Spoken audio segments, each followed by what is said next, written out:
High, আমার জীবনযাপন সিরিজের আরও একটা ভিডিও নিয়ে চলে এলাম। সেদিন সকালবেলা আমি, মন আর আর্য চলে গিয়েছিলাম আমার পিকার বাড়ি। আসলে বেশ অনেক দিন পিকার বাড়ি যাওয়া হয় না লিটি দিদির অষ্টমঙ্গলার পর থেকে। লিটি দিদির বিয়ের পর হাতে গোনা এক দুবার দেখা হয়েছে আমাদের, তারপর সত্যি কথা বলতে কি দেখাই হয়নি, তাই জন্য চলে এসেছিলাম। অনেক গল্প করার পর দুপুরবেলা লাঞ্চ করতে এলাম। এসে দেখি একদম হরেক আয়োজন, পোলাও, মাংস, চাটনি। তারপর একদম পেট পুড়ে খেয়ে আইসক্রিম খেয়ে নিয়েছিলাম। আর তারপর প্রচুর গল্প করেছিলাম, ভাইয়া পিপলিও এসেছিল।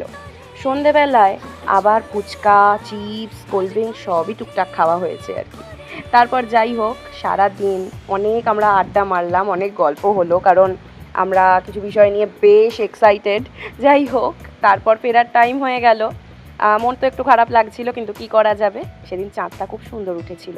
যাই হোক, ছোট্ট ব্লগটা কেমন লাগলো জানিও।